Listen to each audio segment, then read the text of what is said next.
नमस्कार and welcome दोस्तों। इस वीडियो में हम देखने वाले हैं रेशो ट्रिक। तो आइए एक एग्जांपल लेते हैं और समझते हैं कि कैसे सॉल्व करते हैं।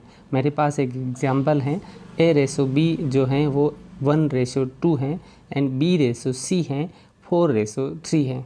हमें पता करना है a ratio b ratio c क्या होता है।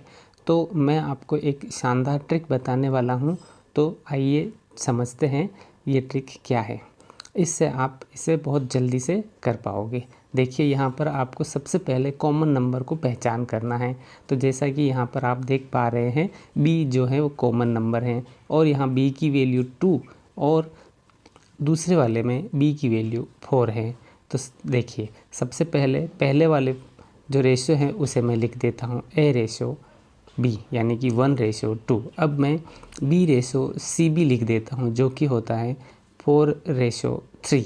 a रेशो b लिखा है यानी कि 1:2। b के नीचे b को ही लिखेंगे, तो यहाँ पर मैं 2 के नीचे 4 लिखूँगा तो 4:3 हो जाएगा। अब आपको विशेष ध्यान रखना है, इस बात का ध्यान रखना है कि जो खाली जगह है वहाँ पर नंबर लिखना है। जैसे 1:2 और आगे खाली जगह है तो मैं वहाँ 2 लिख दूँगा। ठीक इसी तरह से 4 से पहले देखिए यहाँ पर भी खाली जगह है तो 4 से पहले मैं 4 लिख दूँगा, यानी उस नंबर से पहले वाला नंबर आप लोग लिख दीजिए। अब इनको सिंपल सा गुणा कर लीजिए।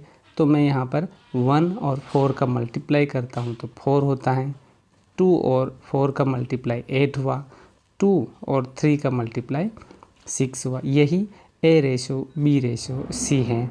अब आप इसे थोड़ा सिंपल कर सकते हैं, 2 से डिवाइड हो जाते हैं तीनों नंबर, तो इसलिए मैं इनको 2 से डिवाइड कर देता हूँ तो मुझे नया नंबर मिलता है 2:4:3 और यही हमारा आंसर है ना। शानदार ट्रिक।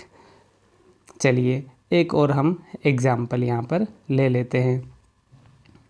एग्ज़ाम्पल अब की बार थोड़ा बड़ा लेते हैं।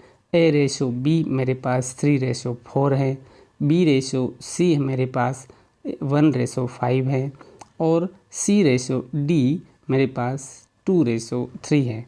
अब जैसा कि आप जानते हैं a ratio b ratio c ratio d हमें लिखना है, इसलिए हम क्या करेंगे, तो सबसे पहले लिखते हैं a रेशो b यानी कि 3:4। अब देखिए दूसरे क्वेश्चन को लिखने के लिए हम क्या करेंगे, कॉमन नंबर जो है उनको उसके नीचे लिखेंगे।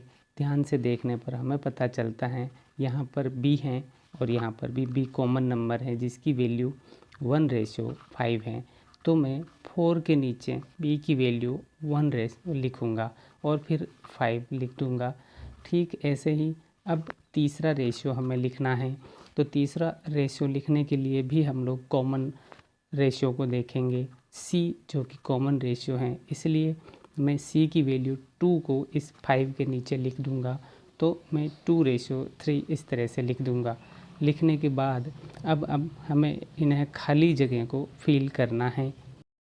अब हम क्या करेंगे, फिल करेंगे। देखिए इस 4 के बाद 2 जगह खाली हैं, रिक्त हैं, तो मैं इनको 4 से फिल कर दूंगा। तो मैं यहाँ पर भी 4 और यहाँ पर भी 4 लिखता हूँ।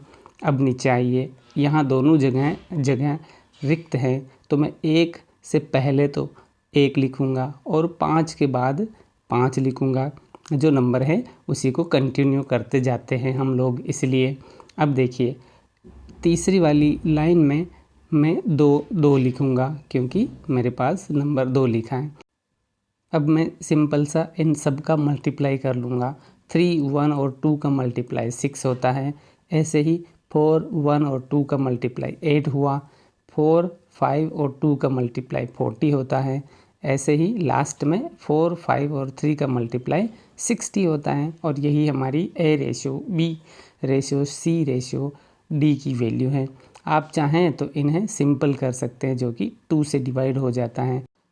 हमें मिलता है 3:4:20:30।